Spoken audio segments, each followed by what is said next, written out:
Vous le savez, je suis très attaché à un renforcement des capacités d'intervention des collectivités territoriales. J'aurai une nouvelle fois l'occasion de vous le démontrer lors de la prochaine réforme territoriale, qui, j'espère, permettra d'aller plus loin, plus vite, dans la régionalisation et le renforcement de la gouvernance décentralisée de la République. Rappelons que jusqu'à présent, le transfert des compétences ne s'est pas toujours accompagné des financements suffisants, aboutissant tout à la fois à une mise à mal de certains services publics de proximité et à des difficultés budgétaires pour les collectivités territoriales. De ce fait, les collectivités cherchent de nouveaux moyens d'assurer leur mission de la façon la plus efficiente. Par exemple, ces dernières années, elles ont eu de plus en plus recours aux partenariats public-privé, les PPP, qui ont la particularité de déléguer une mission globale de service public à une entreprise privée ou à un partenaire public. Présentés par certains comme la panacée, des scandales récents, Stade du Mans, Hôpital Sud-Francilien ou encore celui de la société Ecomove chargée de collecter la taxe poids lourds auprès des entreprises de transport, ont mis en évidence les limites de ces contrats de PPP. Il en est ainsi des surcoûts pour les collectivités liés aux frais de procédure, au coût plus élevé des emprunts et à la rémunération des actionnaires. Ces surcoûts pèsent au final de manière importante sur les usagers. Par ailleurs, ces PPP très opaques entraînent une perte de gouvernance de la part des élus. Enfin, ils aboutissent à une mise à l'écart des PME et des artisans locaux, dans le meilleur des cas relégués au rôle de sous-traitants. Il s'agit d'autant d'éléments qui nous rendent très critiques vis-à-vis des partenariats publics-privés. Les sociétés d'économie mixte se sont révélées, quant à elles, un bon compromis alliant l'expertise du privé pour l'exécution d'un contrat et la gouvernance des élus pour les choix stratégiques et politiques grâce à l'attribution d'une part majoritaire du capital aux collectivités locales, ainsi qu'à une meilleure transparence due aux procédures de mise en concurrence. La SEM à opération unique, qui est l'objet de cette proposition de loi, est à mi-chemin entre le PPP et la SEM classique. Elle vise à offrir aux collectivités territoriales un outil plus simple, plus souple que la SEM pour allier la gouvernance publique avec le savoir-faire du privé.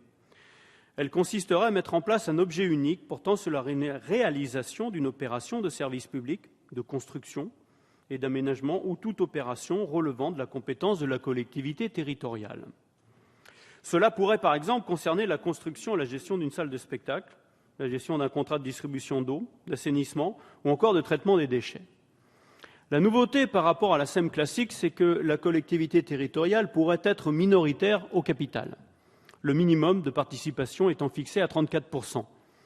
Relevons toutefois que la personne publique détiendrait une minorité de blocage au sein du conseil d'administration ou du conseil de surveillance et que la présidence des organes dirigeants de la société serait assurée par un de ses représentants.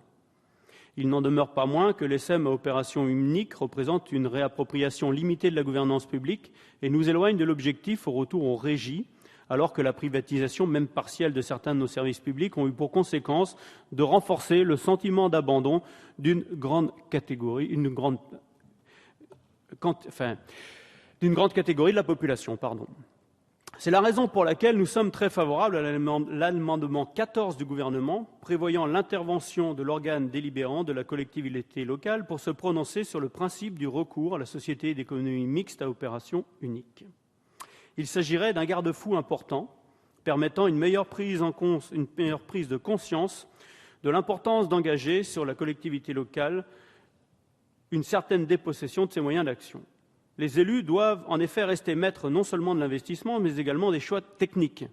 N'étant pas des spécialistes, ils ont trop souvent tendance à se laisser imposer des choix techniques qui se révèlent finalement peu efficaces. Malgré cela, nous relevons que les durées d'exploitation pourraient être très longues.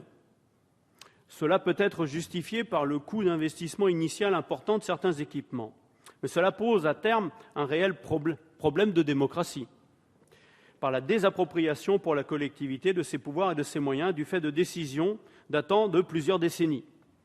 Bien qu'il existe un garde-fou avec la dissolution de la SEM à opération unique dès que son objet a été atteint, nouveauté par rapport au SEM actuel, nous estimons qu'il faudra aller plus loin dans l'encadrement des durées. C'est pourquoi nous défendrons un amendement visant à limiter, pour une durée maximale de 25 ans, la durée de ces sociétés d'économie mixte à opération unique.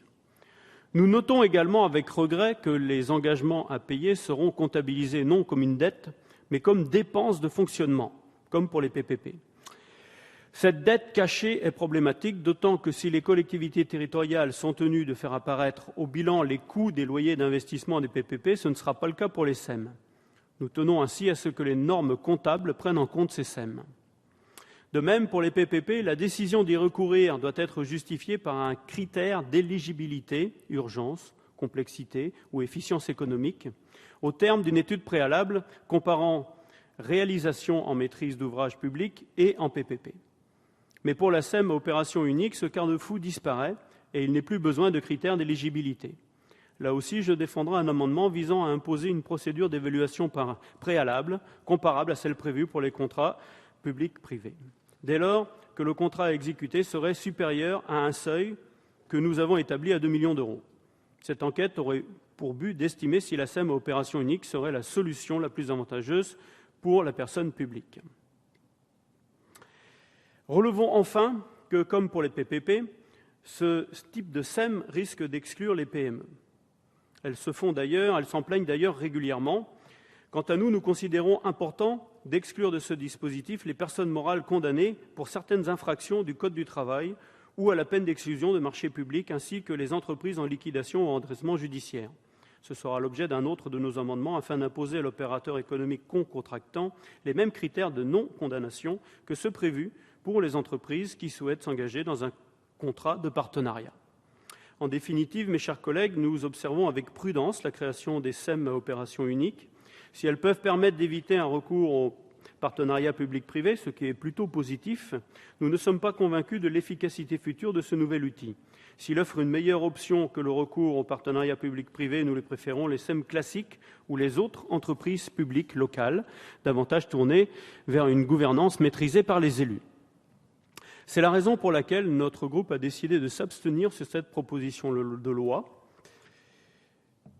Mais nous soulignons qu'elle peut avoir, dans certaines situations, un intérêt. C'est pourquoi nous ne nous y opposerons pas. Je vous remercie.